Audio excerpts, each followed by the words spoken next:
Hi there, Teresa Timms, president of TDR Mortgage and Real Estate Group in Upland, California. People often wonder what contingencies mean in a real estate process of purchasing a home. Contingencies are very, very important, and they often can give you an edge when you're writing an offer if you are crafting the contingency periods in a shorter time frame to make you look more solid or to act quicker. So let's go into the main three. They are appraisal and home inspection. That's 17 days. And the loan approval is 21 days. And so you have that many days to perform, or if the appraisal doesn't come in, you can get out of the commitment to purchase. If the inspection the home's not up to par, you can get out of your purchase. And the same thing with the loan. Maybe if you have a job loss or the underwriters aren't counting the overtime, then you can get out of the home purchase. So they're in place to protect the buyer and the seller, actually. So let's kind of go into them in a little bit more detail. So when I'm crafting an offer, a lot of my agents are crafting offers. They like to have the home inspection set very, very soon, 7 to 10 days. And what this does is it gets a buyer committed. It gets a buyer into the home to make sure that when they looked at the home and they walked in and they are like, this is the house for me. I'm in love. They see themselves doing backstrokes in the pool. The yard is awesome. Mr. sees all kinds of opportunity to garden, and Mrs. is in love with the garage because she likes to do projects, right? So in that case, we like to get you out to the home with a home inspector so that the home inspector can open every cabinet, check all the appliances, go onto the roof. And it's not 100%. A lot of times you get in and you can still have issues with a home. So a home inspection isn't a guarantee that there's nothing going to go wrong with the property, but it gives you that extra layer of protection in knowing that the home has been gone through by a professional and deficiencies have been highlighted to you, the potential home buyer. And when you get this home inspection back, there's usually a punch list of deficiencies. So oftentimes, you're buying a resale home. Even we recommend doing it on new construction too.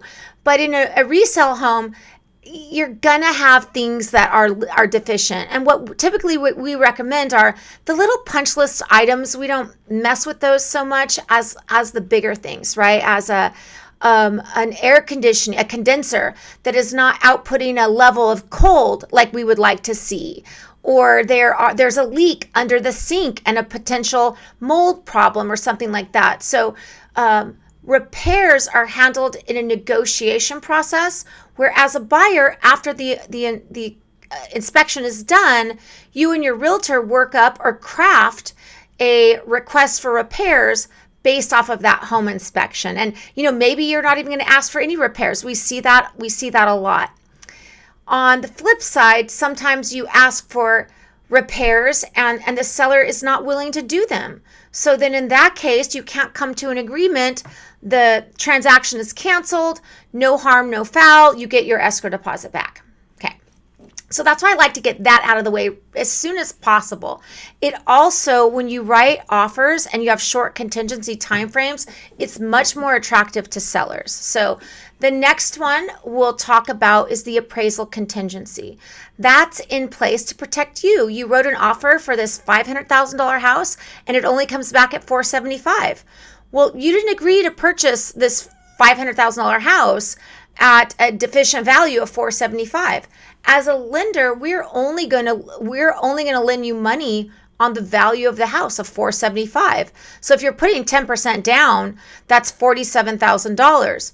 You would have to come in with the difference from $500,000 to $475,000. You have to come in with an additional $25,000 for the lender to lend money on that house. So that's why it's kind of it's a big deal. In the market that we're in right now, we often have people that are paying over and they're removing the appraisal contingency altogether. So if you remove the appraisal contingency and you agree to buy that house for 500,000, and if it comes in at 450, you've got to bring the money you've got to bring the money in cash, the difference in cash to the transaction. So per the purchase contract, that is 17 days. Sometimes when you're hustling and you're really trying to get an offer accepted and your lender is in place and you've done all your stuff before you went out and wrote the offers, your financing is in place, your lender is going to be able to go out there and do the appraisal quickly. Not every time. Right now appraisers are backed up because they're so busy with the amount of refinances that are out there.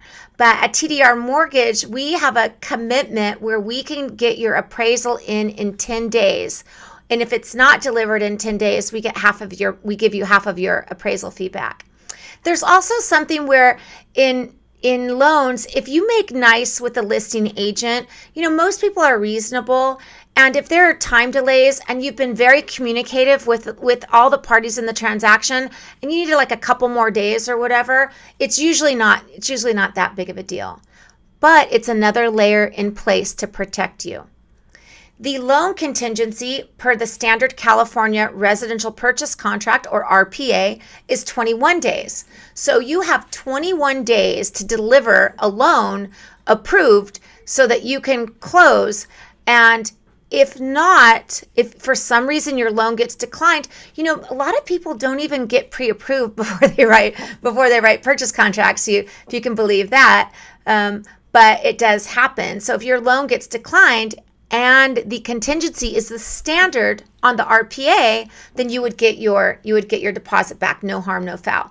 In California, in Southern California, specifically LA, Orange County, Riverside, San Bernardino counties, we're doing the loan contingencies at 10 days. So anywhere from 10 to 13 days, so that your offer looks solid and the seller can see that you have all your ducks in a row and your financing is in place.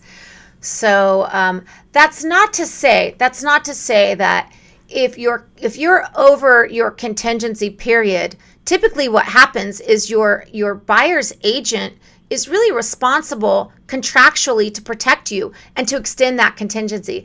Sometimes that doesn't always happen for whatever reason.